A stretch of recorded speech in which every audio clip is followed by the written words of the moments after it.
आज के डिस्कशन में हम करेंगे cell organelles in eukaryotic cells में एंडोमेम्ब्रेन सिस्टम। एंडोमेम्ब्रेन सिस्टम में हम एंडोप्लाज्मिक रेटिकुलम है वो कर चुके हैं। दूसरा जो मेम्ब्रेनस स्ट्रक्चर है जो साइटोप्लाज्म में पड़ी रहती है वो है गोल्जी अपरेटस। गोल्जी अपरेटस है वो कैमिलो गोल्की नाम के साइंटिस्ट ने इसको नाम दिया था, तो उनको ऑनर करने के लिए गोल्जी अपरेटस इसको नाम दिया गया है। क्या क्या स्ट्रक्चर है कल भी हमने डिस्कस किया था बच्चों कि इसकी दो साइट होती है, एक फॉर्मेटिव साइट है, दूसरी मैच्योरेटिव साइट है। ये फॉर्मेटिव साइट है जहां छोटे छोटे वेसिकल्स हैं आपस में जुड़ करके और ये इस तरीके की स्ट्रक्चर बना रहे हैं, ये स्ट्रक्चर डेवलप करते हैं। तो ये जो स्ट्रक्चर है वो सिस्टर्ना कहलाते हैं। सिस्टर्ना है वेसिकल सैक लाइक स्ट्रक्चर्स में ज्वाइन होते जा रहे हैं और लास्ट में जाकर के यही स्ट्रक्चर है, इनमें कुछ सब्सटेंस होते हैं वो मॉडिफाई होकर के और छोटे छोटे पैकेट्स में वापस कट ऑफ हो जाते हैं, पिंच ऑफ हो रहे हैं। यहाँ ये स्ट्रक्चर्स को देख पा रहे हैं, ये वाले ये पिंच ऑफ होते जा रहे हैं, देखो ये वाले, है ना। तो जहां से बन रहे आपस में वेसिकल जुड़ करके ये स्ट्रक्चर बन रही है, सिस्टर्नी बन रही है, तो वो एरिया है, वो स्ट्रक्चर है, वो कहलाएगा आपका फॉर्मेटिव साइट। इसको आप बोल सकते हैं फॉर्मेटिव साइट।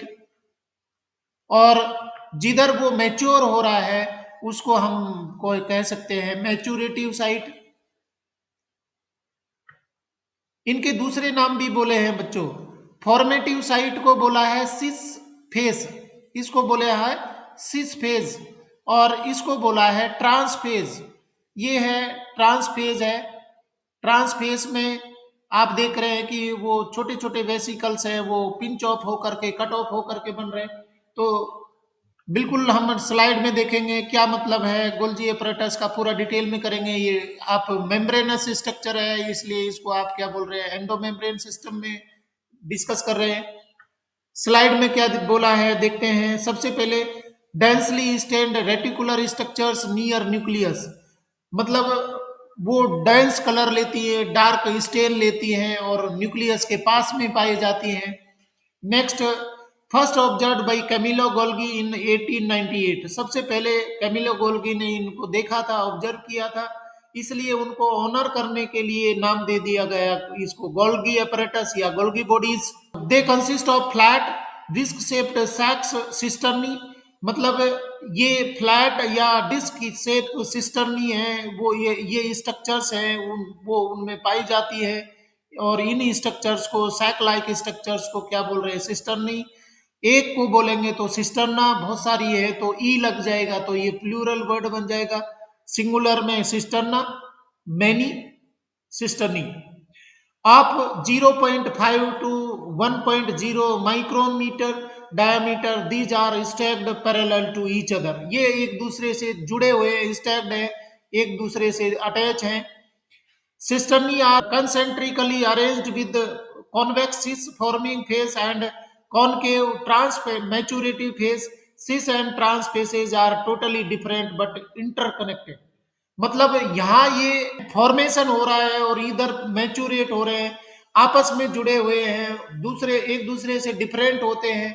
आपको ये याद रखना है कि जो एंडोप्लाज्मिक रेटिकुलम है वहां पर प्रोटीन का या स्टीरोइड का सिंथेसिस हो रहा है और वो एंडोप्लाज्मिक रेटिकुलम से ही ये बनते हैं, गोल्जी अपरेटस बनते हैं। तो डीनोमो अगर आप डिस्कस करें, आपसे पूछा जाए व्हाट इज द डीनोमो एंडोप्लाज्मिक रेटिकुलम या कहना चाहें कि गोल्जी अपरेटस है वो कौन बनाते हैं, तो आपका आंसर होना चाहिए एंडोप्लाज्मिक रेटिकुलम। एंडोप्लाज्मिक रेटिकुलम में जो चीजें सिंथेसाइज होती है वो यहाँ पर इनमें मॉडिफिकेशंस होते हैं। जी अपरेटस को कह सकते हैं कि ये पैकेजिंग सिस्टम्स हैं, पैकेजिंग के लिए काम आते हैं। तो एंडोप्लाज्मिक रेटिकुलम से जो चीजें बन करके आई है उनको यहाँ सिस फेस में आपस में ये ज्वाइन होकर के सिस्टर्नी बनते हैं। और सिस्टर्नी है दूसरे साइड में जब उनमें मैच्योरेशन हो जाएगा, सब्सटेंसेज हैं वो मॉडिफाई हो जाएंगे, तो छोटे छोटे वेसिकल्स में वो पिंच ऑफ हो करके और इनको पदार्थों को पैक किया जाता है। तो यहाँ पर ये रॉ मटेरियल आ रहा है और यहाँ पर प्रोडक्ट बन रहे हैं, तो दोनों का मतलब सिस फेस और ट्रांस फेस है वो टोटली डिफरेंट होते हैं, परंतु एक दूसरे से इंटरलिंक्ड है, इंटरकनेक्टेड है। फंक्शंस ऑफ गोल्गी अपरेटस, क्या क्या कार्य हैं, बहुत इंपॉर्टेंट है, परीक्षाओं में आपसे पूछे जाते हैं। सबसे पहला फंक्शन देखते हैं, secretes materials to the cellular targets or outside the cell, materials to be packaged as vesicles from the ER fuse with the cis phase and move towards the trans phase. This is why Golgi apparatus remains in close association with the ER, endoplasmic reticulum. मतलब क्या है कि Golgi apparatus है वो क्या कार्य कर रहे हैं, सबसे पहला काम वो कर रहे हैं कि वो मटेरियल्स को सीक्रेट करने का काम करते हैं, वो सीक्रेशन का काम करते हैं। क्योंकि सीक्रेशन का मतलब है कि एंडोप्लाज्मिक रेटिकुलम में सब्सटेंस है वो सिंथेसाइज होते हैं, परंतु यहाँ पर उनका मॉडिफिकेशन होकर के इनको मैच्योर किया जाता है। तो यहाँ इनका फंक्शन हो जाएगा सीक्रेशन का। सेल के अंदर कोई भी सब्सटेंस मैच्योर फॉर्म में, वर्किंग फॉर्म में सीक्रेशन का काम करेंगे तो उनको हम बोलते हैं इंट्रासेलुलर टारगेट से। सेल के अंदर कोई सीक्रेशन कर रहा है तो उसको इंट्रासेलुलर टारगेट बोल रहे हैं। सेल से बाहर भी सीक्रेशन का काम होता है तो उसको आप बोलेंगे इंटरसेलुलर टारगेट्स। और ये मटेरियल्स को मैंने अभी आपको बताया कि मटेरियल्स को क्या कर रहे हैं, पैकेजिंग का काम कर रहे हैं। और इसीलिए क्या है कि ये जुड़े हुए हैं किसके साथ में, एंडोप्लाज्मिक रेटिकुलम के साथ में, क्योंकि सब्सटेंसेज है वो बनाए जा रहे हैं एंडोप्लाज्मिक रेटिकुलम में, इनका सिंथेसिस हो रहा है, इनको पैकेजिंग करने का काम है वो यहाँ पर हो रहा है। सिस फेस है इसका, गोल्जी अपरेटस का, वो एसोसिएट होता है, क्लोजली जुड़ा होता है किसके साथ में, एंडोप्लाज्मिक रेटिकुलम के। इसके बाद में नेक्स्ट पॉइंट देखते हैं, protein synthesis. Proteins synthesised by ribosomes on the ER are modified in the system of the Golgi apparatus before they are released from its transphase। बहुत इंपॉर्टेंट है, जो प्रोटीन सिंथेसाइज हो रही है रफ एंडोप्लाज्मिक रेटिकुलम पर, ribosomes लगे हुए हैं, वो राइबोसोम्स हैं वो प्रोटीन को सिंथेसाइज कर रहे हैं। और यहाँ वो प्रोटीन सिंथेसाइज हो जाएंगे, उनको मैच्योर करके, मॉडिफाई करके और पैक करने का काम करते हैं गोल्गी अपरेटस। तीसरा बहुत इंपॉर्टेंट फंक्शन है formation of glycoproteins and glycolipids. आपको मालूम है कि जो सेल मेम्ब्रेन होती है, सेल मेम्ब्रेन में ग्लाइकोप्रोटीन्स और ग्लाइकोलिपिड्स होते हैं, तो ये प्रोटीन्स और ग्लाइकोलिपिड्स आते कहां से हैं, इनको बनाते हैं गोल्गी अपरेटस। का जो हेड रीजन होता है, एक्रोसोम पार्ट होता है, वो बना होता है, ये इस तरीके की स्ट्रक्चर है, मान लीजिए यहां पर ये, और फिर टेल स्ट्रक्चर। तो यहां पर तो होगा न्यूक्लियस, और यहां पर एक स्ट्रक्चर पाई जाती है जिसको बोलते हैं एक्रोसोम। ये और ये एक्रोसोम में डाइजेस्टिव एंजाइम्स होते हैं। तो ये डाइजेस्टिव एंजाइम कौन बनाता है, ये बनाता है गोल्गी अपरेटस। क्योंकि स्पर्म को पेनेट्रेट करना होता है, ओवम में एंट्री करनी होती है, तो लाइटिक एंजाइम्स होने चाहिए इसकी, इस ओवम की मेम्ब्रेन को लाइसिस करने के लिए, डाइजेस्ट करने के लिए। तो ये पॉइंट आपको याद रखना है कि गोल्गी अपरेटस का फंक्शन होता है for formation of acrosome of sperm.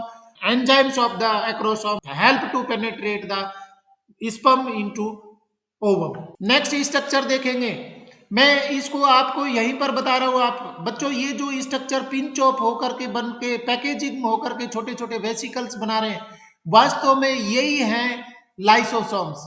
तो एंडोमेम्ब्रेन सिस्टम में सबसे पहले क्या थे, एंडोप्लाज्मिक रेटिकुलम थे, वहां से चीजें बन करके और पैक होने में के लिए आ गई गोल्गी अपरेटस में, इनकी पैकेजिंग होकर के और ये छोटे छोटे थैले हैं वो बना रहे हैं, तो ये कहलाते लाइसोसोम्स। तो नेक्स्ट स्ट्रक्चर में यहाँ पर जो हम सेल ऑर्गेनेल पढ़ रहे हैं वो लाइसोसोम है। तो आपके दिमाग में निश्चित रूप से ये बात आ गई कि लाइसोसोम होते क्या है। लाइसोसोम्स हैं, आपको नाइन्थ क्लास में भी आपने पढ़ा है, इनको suicidal bag of the cell कहते हैं। ये इनमें लाइटिक एंजाइम्स होते हैं, डाइजेस्टिव एंजाइम्स होते हैं जो कि बनते हैं, मॉडिफाई होते हैं गोल्जी अपरेटस में। तो देखते हैं लाइसोसोम के बारे में क्या बताया है। Membrane bound vesicular structures formed by the process packing in the Golgi apparatus. ये मेम्ब्रेन बाउंड वेसिकुलर स्ट्रक्चर्स हैं वो पैकिंग प्रोसेस में बनाई जाती है, किसके द्वारा ये बनाई जाती है, गोल्गी अपरेटस की। तो ये आपको बिल्कुल समझ में आ ही गया है। इसके बाद में lysosomal vesicles contain almost all types of hydrolytic enzymes. Hydrolases, lipases, proteases, carbohydrases, मतलब सभी प्रकार के डाइजेस्टिव एंजाइम्स हैं। ये लाइटिक एंजाइम्स हैं, हाइड्रोलाइटिक एंजाइम्स हैं, वो इसके अंदर लाइसोसोम में पाए जाते हैं। They are active at the acidic pH. जो ये एंजाइम्स होते हैं वो एसिडिक पीएच में एक्टिव होते हैं, मतलब एंजाइम्स हैं वो एसिडिक पीएच में वर्क करते हैं। They digest carbohydrates, proteins, lipids and nucleic acids. Cell के अंदर जो कार्बोहाइड्रेट्स होते हैं, प्रोटीन्स होते हैं, लिपिड्स होते हैं, न्यूक्लिक एसिड्स होते हैं, इनको डाइजेस्ट करने का काम करते हैं। तो कहने का मतलब है कि इसके अंदर डाइजेस्टिव एंजाइम्स हैं वो पाए जाते हैं।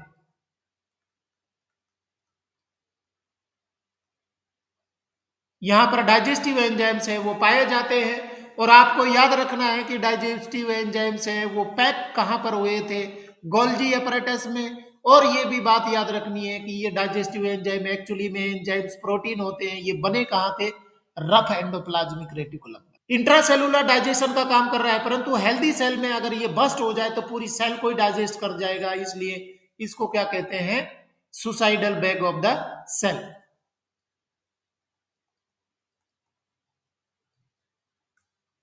नेक्स्ट एंडो मेम्ब्रेन सिस्टम हम कर रहे हैं यहाँ पर वैक्यूल्स।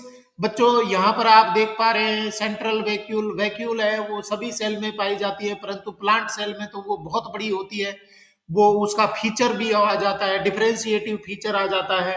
इसके साथ में और कई सारे टाइप की वैक्यूल्स पाई जाती हैं। हिंदी में इसका मतलब होता है वैक्यूल का रिक्तिका। ऐसा माना जाता था कि ये रीति होती है, खाली होती है, परंतु गलत है। रिक्तिका नहीं है, इसमें तो बहुत सारी चीजें भरी हुई है। तो वैक्यूल क्या है वो डिटेल में देख रहे हैं। यहाँ पर आपको अच्छे से दिख रही है वैक्यूल, ये पूरी स्ट्रक्चर है, ये वैक्यूल है और बहुत बड़ी होती प्लांट सेल में। देखते हैं इसके बारे में क्या बोला है। सबसे पहले these are the membrane bound space found in the cytoplasm. अभी भी यहाँ पर स्पेस बोला है, परंतु स्पेस नहीं है, इसके अंदर तो चीजें भरी हुई है, कोई चीज भरी हुई होती है। और क्या भरी होती है वो मैं अभी आपको जस्ट बताऊंगा। It contains water, sap, excretory product and other materials not useful for the cell. ये भी नहीं कह सकते कि यूजफुल है कि नहीं है। कई बार ऐसा कहा जाता है कि ये अपने वेस्ट मटेरियल, एक्सेस सब्सटेंस है, मटेरियल है, उनको यहाँ पर स्टोर कर लेती है। कई बार कहा जाता है कि भाई यूजफुल चीजों को स्टोर कर लेती है। तो हम ये जरूर कह सकते हैं कि जब इसके अंदर मटेरियल पैक है तो उस समय पर वो सब्सटेंसेस की साइटोप्लाज्म में जरूरत नहीं होती है, वहां पर वो रखा होता है।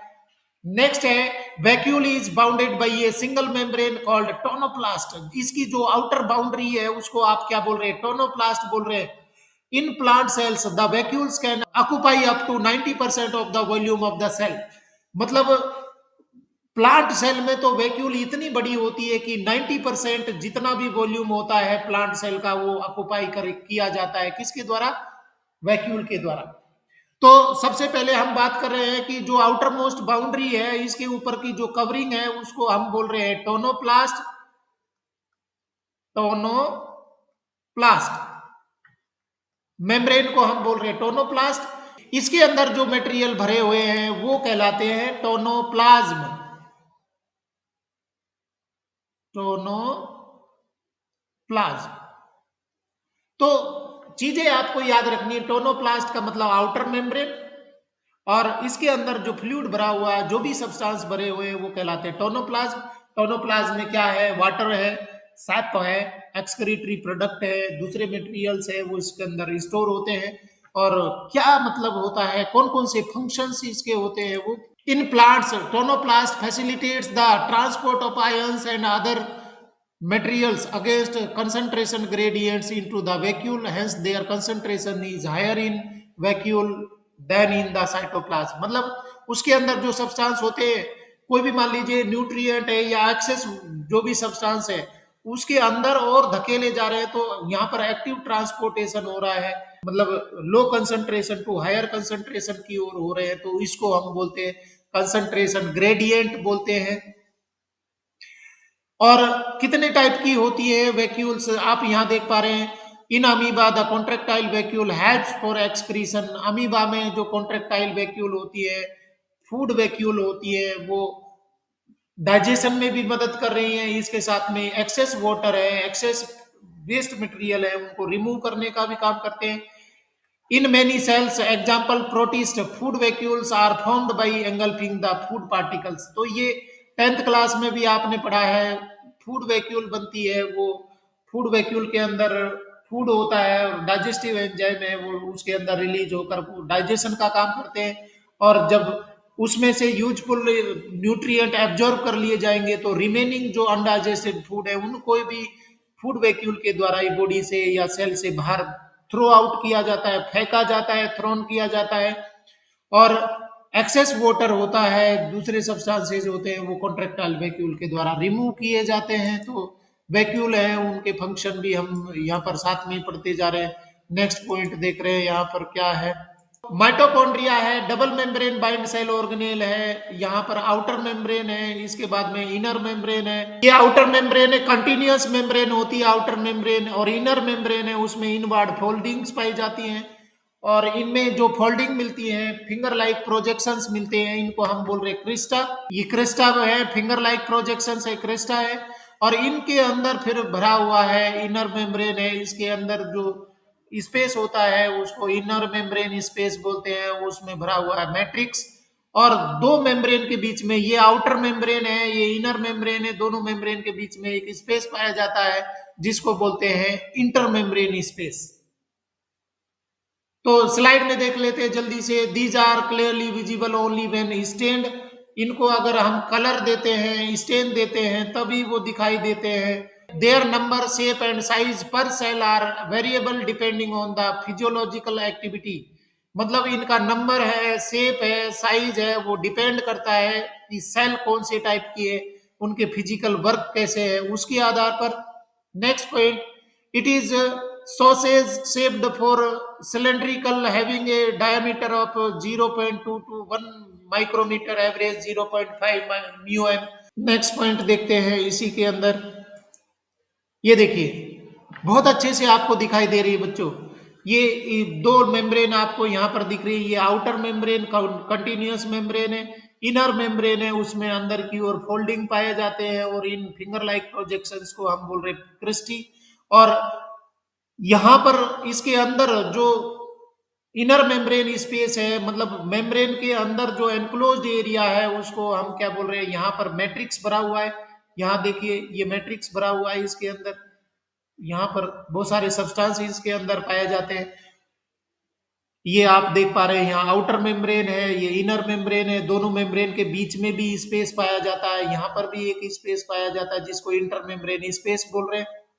और ये क्रिस्टी ये हो ही गए। इसके बाद में ही जो इनर मेम्ब्रेन है, जहां पर क्रिस्टी है वहां पर फिंगर लाइक प्रोजेक्शंस लगे हुए, मतलब कुछ पार्टिकल्स मिलते हैं जिनको रेस्पिरेटरी पार्टिकल्स बोल रहे हैं। यहाँ पर आप देख रहे हैं वोलेट कलर के अंदर की और डॉट डॉट दिख रहे हैं, वो एक स्ट्रक्चर है जिसको रेस्पिरेटरी पार्टिकल बोलते हैं। ये इसके साथ में इसकी मेम्ब्रेन में, मैं यहाँ पर अगर बना के बताऊं तो इस तरीके की ये इनर मेम्ब्रेन स्पेस है।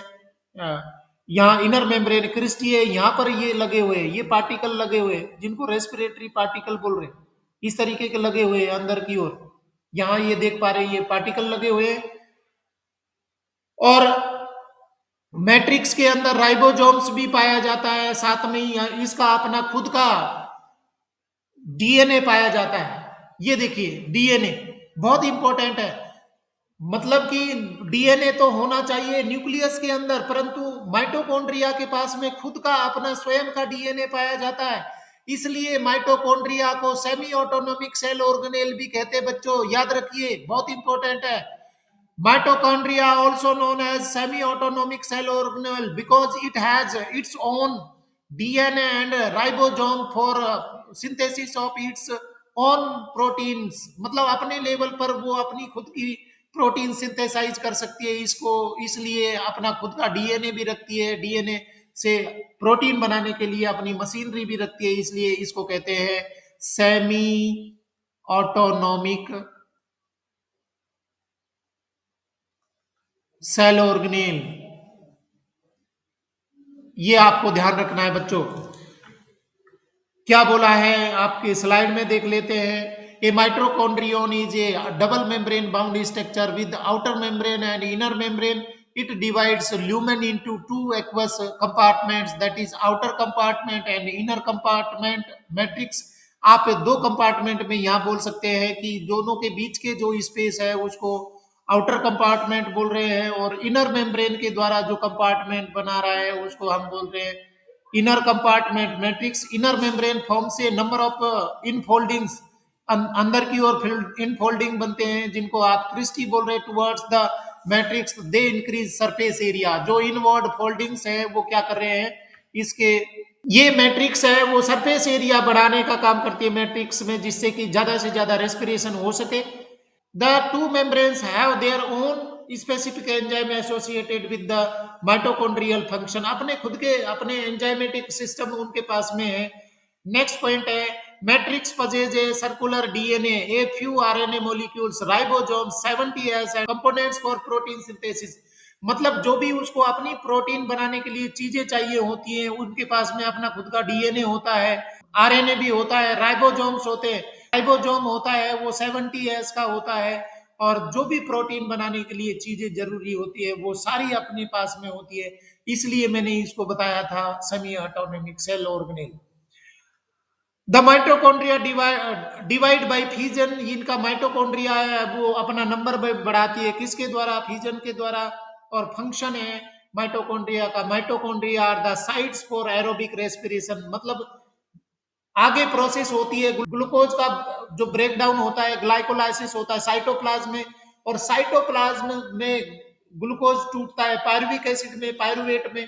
पायरुवेट फर्दर डिवीजन है वो कहां पर होता है, माइटोकॉन्ड्रिया में होता है.